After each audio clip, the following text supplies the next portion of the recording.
為你咧有一個同學咧，聖誕嘅時候咧，當佢跑完一輪之後又禱告咧，佢話佢做咗一樣嘢，叻仔。佢做乜嘢啊？就係咧裝咗個新 app。呢個 app 咧係類似 Flip Away，將一啲 notification 咧係整走，等佢讀書專注啲。佢都見到自己進步喎。下一個會唔會係你咧？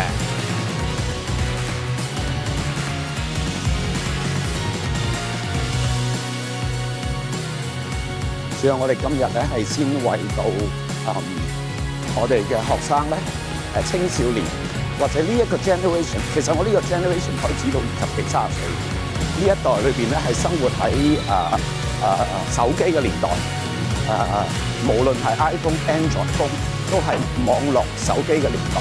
一機在手，佢哋好似覺得斷咗呢隻手，即係手機，就好似冇咗人生咁。所以主要我哋求嘅係，我哋要喺手機網絡嘅年代、焦慮嘅年代認識你。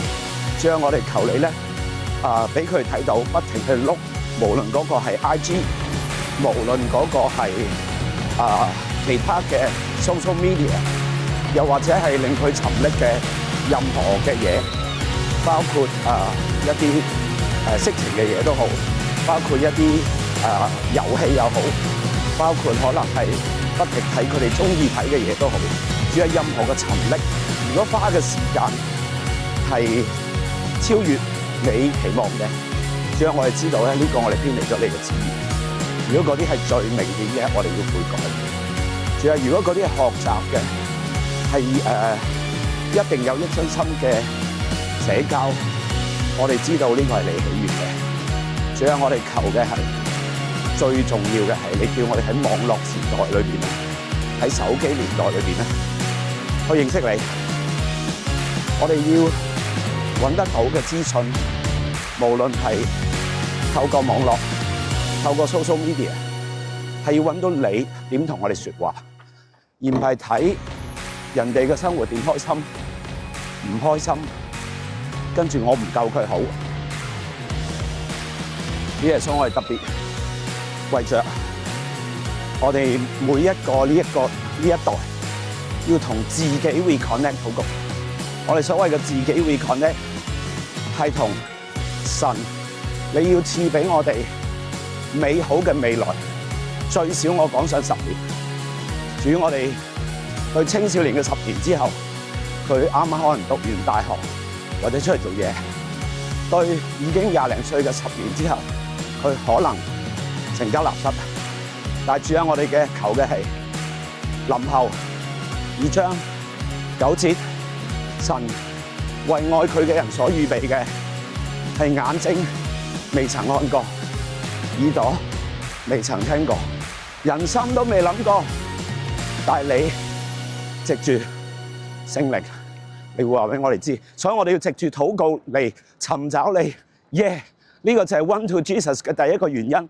因為我哋要同你俾我哋美好嘅未來，你賜美好嘅未來，要 reconnect，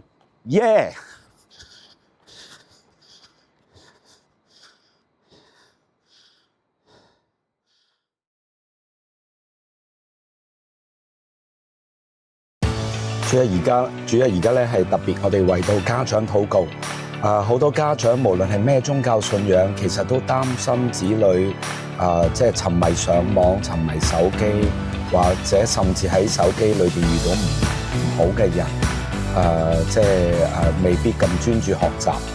但係佢哋已經好苦無對策。主啊，你就讓呢一個成為佢同一個你去溝通嘅一個起點。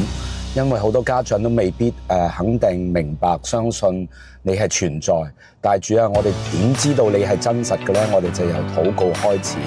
所以聖經裏邊既然有啲好寶貴嘅説話，例如叫我哋要把握機會，例如叫我哋要轉向你、禱告你嘅時候，我哋知道我哋唔係淨係要即係叫仔女咧就乖乖交俾學校、交俾老師。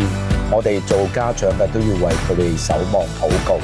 主啊，我哋代表呢一眾嘅家長咧喺嚟到你面前去守望禱告。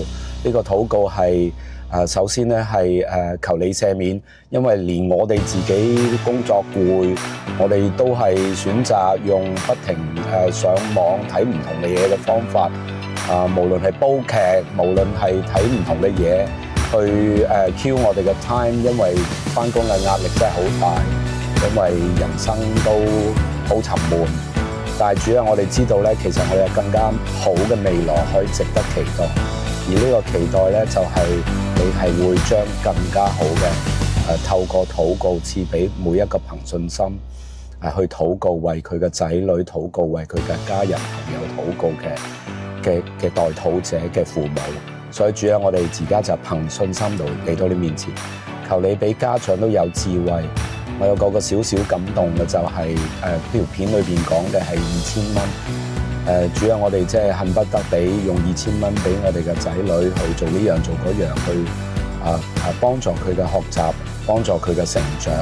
但無論係俾佢補習，俾佢成長，可能都唔夠將某一個唔係話咩銀碼嘅數目，但係將我哋嘅資源去投入去樂理度，亦都係投入裏邊去同佢哋有親子更好關係裏邊禱告。所以主要可能呢2000蚊代表就係我哋自己都要建立好榜樣，係唔好沉迷嚇。主啊，你幫助我哋，以至到我哋做家長都明白，其實我哋都係同仔女一樣係用手機嚟挑睇，呢個係第一個禱告。主啊，而家咧我係特別代表所有成年人，覺得人生可能比較孤獨，或者都係咁上下。生活都係日日如是嘅人禱告。主啊，我哋最大嘅問題冇咗期待，而呢個期待係乜嘢？就係期待你嘅再來。唔好講世界末日，我哋係期待你喺我哋生活裏邊嘅每一刻嘅臨在。遇到你俾我哋嘅神蹟，遇到你俾我哋嘅話語係會帶嚟光照，遇到你會俾我哋生活裏面嘅美好，以至到我哋唔識得用感恩嚟到你面前，多謝你俾呢啲嘅美好我哋。所以主啊，我哋透過感恩嚟到你面前，我哋透過你嘅話語去睇得出你嘅亮光嚟到你面前。更加重要，我哋期待見到你。所以聖經裏邊話咧，要親近主，主就必親近我哋。所以主啊，呢個就係我哋 Run to Jesus 嘅主題。當我哋用心靈敬拜、誠實、禱告、信心嚟親近主嘅時候，神就係更加快地係 running to us。主啊，我哋願意呢度即係可以臨尾睇到最後最尾嘅每一個青少年到成年人到老人家，佢哋都越嚟越感受到耶穌係越嚟越親近佢。主啊，我哋就為此獻上今日所發生嘅一切，我哋都為我哋自己生命裏邊獻上感恩，鼓勵你喺睇完呢個 YouTube 就唔好 swipe 去第二個，繼續嘅禱告。呢個就係呢一個 YouTube 嘅目的啦。感謝主。